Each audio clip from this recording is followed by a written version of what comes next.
कोई के सिंगार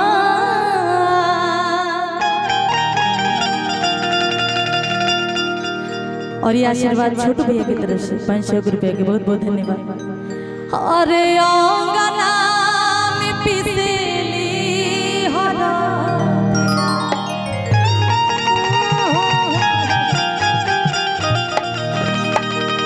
की गोरिया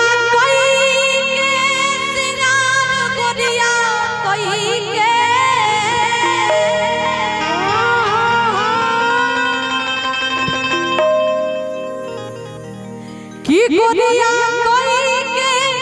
सिंगार गोरिया कोई के सिंगार अरे आंगना में पिसेली हरदिया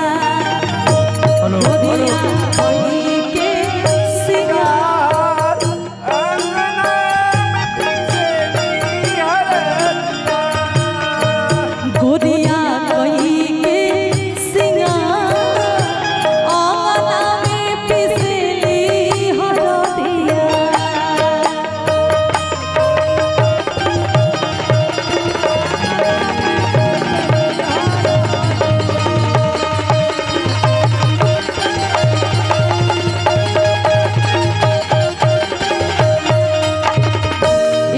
पारंपरिक गीत बटे आप सभी गार्जियन लोग से सीखे के मिलेला कुछ। हमने के सामने अमित भैया बानी चाप के तुम्हें रुआ मंच पर आ जाए। हां रुआ सब करो संगे गोनी तो हमरा संगे काहे लगा आई कहे गोरिया कोई के सिंगार गोरिया कोई के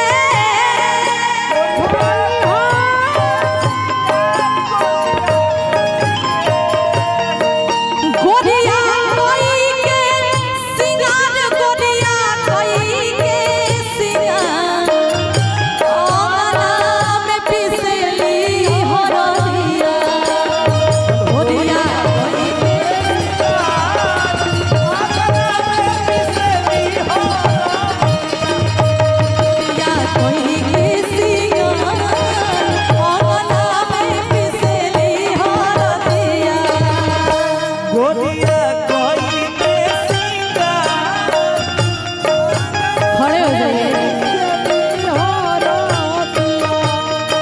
जब आप सामने रहेंगे ना तो हम ही गाएंगे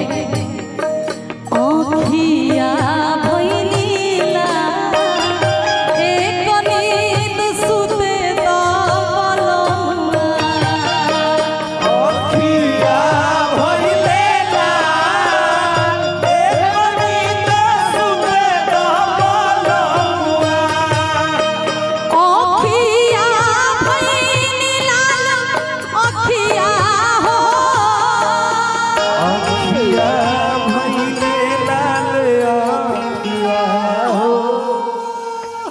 अखिया भइनी लाल अखिया भइनी लाल एक नींद सुते दा बलमुआ अखिया भइनी लाल एक नींद सुते दा बलमुआ भइनी लाल अखिया भइनी लाल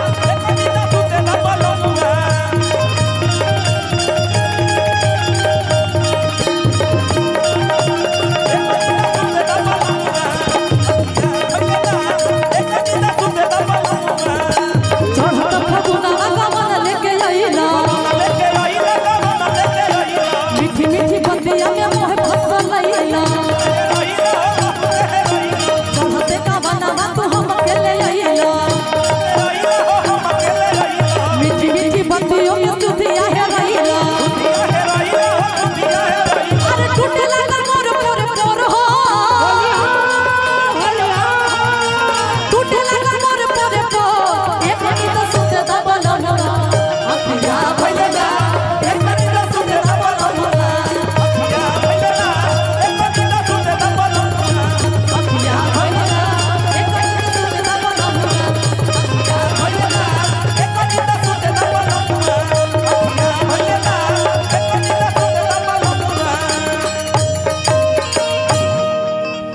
जोरदार ताली बजा के सब